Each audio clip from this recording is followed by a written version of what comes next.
Je suis très heureux de vous faire découvrir une toute nouvelle chroniqueuse et qui d'ailleurs va nous amener dans un endroit et dans des demeures qui sont peut-être sous-estimées. On a beaucoup de patrimoine ici sur l'île Jésus à Laval. C'est Sophia Yanantuano. Bravo! Avec vous. Salut, merci. Ben oui! Hey, je mérite vraiment, là, s'il y avait une question quiz, là, je pense que je gagnerais des points. Je pense que. Mais moi, je te donne 10 sur 10. Merci. Pour la première fois, là, bravo. Mais tu sais, comme je te disais hors micro, j'ai pas grand mérite parce que c'est sûr que c'est mes games de hockey que j'écoute depuis 20 ans, là, les scripteurs, les matchs d'ailleurs, les Pacioretty et compagnie. Évidemment, on se concentre sur notre chronique parce que quand je disais que tu voulais nous amener ailleurs puis nous faire découvrir les maisons, les quartiers de Laval d'une manière différente, c'est le cas parce que toi, tu as une passion dans la vie, Sophia, c'est les maisons qui ont vraiment un patrimoine, qui ont un cachet historique. Pourquoi ça vient d'où ça? Ben, je pense que j'ai grandi. Mon historique est quand même, ma mère est québécoise, mon père est italien. Puis j'ai eu le grand plaisir d'avoir ma grand-mère qui a jamais voulu déménager ici. Donc l'été, je retournais en Italie. Puis il y avait toutes ces belles bâtisses historiques. Donc quand je me promenais à Rome, même d'où est-ce que nous on vient, dans le Molise, en Italie, j'avais ces belles bâtisses-là tout le temps. Puis j'aimais l'histoire. Donc tu sais, mes cousines, quand on se promenait, disaient, ah oui, ça, cette bâtisse-là, c'est de 1500. Celle-là, c'est de 1700. Puis je trouvais ça comme quasi incroyable. Puis quand je revenais au Québec, j'étais surpris que si on regarde, il y en a ici aussi des belles bâtisses qui datent de les années 1700-1800. Donc, je pense que c'est une passion que j'ai depuis que je suis très jeune. C'est pour ça que tu es devenue maintenant courtière immobilière. C'est un peu ça qui fait que... Je pense que oui. Ah oui, pour vrai? J'ai la passion de la maison. Moi aussi, avec mon mari, on a construit plusieurs maisons ensemble. Puis dans ce temps-là, on habitait dedans 1 an ou 2. Et ensuite, on les flippait. Puis Michel, mon mari, est en construction. Donc, tu sais, je m'y connais. C'est un sujet abordé chez nous très souvent. Fait que toi, je peux te poser là, plein de questions. Là. Ah oui. Cette vis-là, elle s'en va à quelle place? Là? On a-tu un 2x4? S'en va-tu là ou s'en va là ton 2x4? Ben si je ne le sais pas, je suis capable quand même de la visser. Ah oui, OK. Ouais. Fait que je peux te dire, mettons, tel trosse à telle longueur, tu vas être capable de me le dire. Ou non. Ah, OK, non. Mais évidemment, tu veux pénétrer aussi à l'intérieur des maisons. C'est important. Puis c'est un peu un message qu'on peut lancer aux gens qui nous écoutent actuellement. Si les gens ont des maisons qui ont peut-être 150 ans, 200 ans, qui ont de l'histoire sur le territoire lavallois, toi, tu vas aller à la recherche de ces propriétaires-là, mais de ces maisons-là aussi peut-être. Peut-être le préciser aux gens aussi. Oui, absolument. Mais c'est quelque chose que j'aimerais vraiment faire. J'ai déjà envoyé certaines lettres à des gens de Laval parce que j'ai remarqué, quand je me promenais, j'étais allée faire mes recherches aussi sur les sites qu'on a partout disponibles à tous les citoyens d'ailleurs. Sur la plateforme de la ville de Laval, je pense. Exactement. Puis, j'ai remarqué qu'il y a une belle histoire. Il parle aussi des propriétaires. Donc, je trouve que c'est important de partager cette belle histoire de notre patrimoine à tous les citoyens.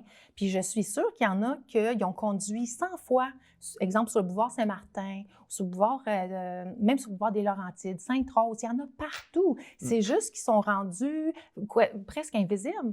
Donc, je veux donner naissance. Puis, je veux pas juste, c'est pas une question de briques et de mortier. C'est une histoire finalement. C'est qui ces gens-là? L'architecture, l'urbanisme, l'aménagement. J'ai pu faire le tour de la ville de Laval quand même assez régulièrement, mais il y a de ces maisons qui ont pris du cachet, qui ont été bien conservées aussi par les propriétaires. Sur le bord des rivières, là, soit de Mille-Îles, des prairies. Vraiment. Il y a des joyaux, là. Oui, vraiment. Puis je trouve que c'est important de mettre en valeur ces joyaux-là parce que les gens investissent beaucoup de temps, d'argent et de recherche pour leur maison. Donc, pourquoi pas les mettre en pleine valeur puis l'exposer? Tu sais, c'est comme si on a un bijou, ben on ne l'achète pas pour le garder dans notre tiroir. On l'achète parce qu'on veut le porter. C'est le fun que les gens vont le célébrer. Donc, c'est la même chose avec les maisons. Je pense que c'est important. On s'entend que aussi les gens qui achètent ces demeures-là, très souvent, c'est parce que c'est des gens qui, justement, sont passionnés, sont investis.